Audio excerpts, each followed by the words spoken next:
അപ്പോൾ ജിത്തുബായ്, നമ്മൾ ആദ്യം തന്നെ ഐശ്വര്യമായി സിംല, ഡാർജിലിംഗ് എന്നീ സ്ഥലങ്ങൾ കാണാനായി നാളെ തന്നെ ഇവിടം വിടുന്നു. ആദ്യം ഡൽഹിക്ക് പോകാം. സിംലക്ക് പിന്നെ പോയാൽ പോരെ? വേണ്ട, ആദ്യം സിംലയാണ് നല്ലത്. നമുക്ക് ഇവിടെ നിന്നും ഫ്ലൈറ്റിൽ പോകാം. പണത്തെ പറ്റിയൊന്ന് ആലോചിച്ച് ആരും വറീഡാകേണ്ട. മൊത്തം എന്റെ ചെലവാ. നമുക്കൊന്ന് അടിച്ചു പൊളിക്കണം.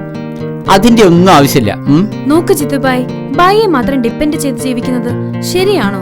ഞാൻ എന്റെ വിവാഹത്തിനായി വാങ്ങിവെച്ച മൊത്തം ആഭരണങ്ങളും എടുത്തിട്ടുണ്ട്. ഞാൻ മാത്രമല്ല, ഇവരെല്ലാവരും വീട്ടിൽ നിന്ന് എടുക്കാവുന്നിടത്തോളം പണവും ആഭരണങ്ങളും എടുത്തിട്ടുണ്ട്. കഴിഞ്ഞ ദിവസം ഡാഡി ഒരു ബിസിനസ് കഴിഞ്ഞു വന്ന് 10 ലക്ഷം രൂപ അലമാരയിൽ വെച്ചിരുന്നു. ഞാനത് വിദഗ്ധമായി അടിച്ചു മാറ്റി.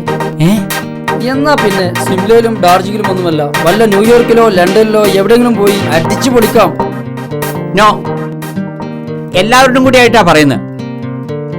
നിങ്ങൾ ആരും കൊണ്ടുവന്ന 5 പൈസ പോലും ചെലവാക്കാൻ പാടില്ല. എല്ലാ ചെലവും ഞാൻ തന്നെ ചെയ്തോളാം. ഓക്കെ? പക്ഷേ ജിത്തുബായ്, നോ, ഞാൻ പറയുന്ന എല്ലാവരും കേട്ടാ മതി.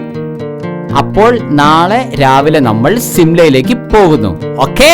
ഓക്കേ.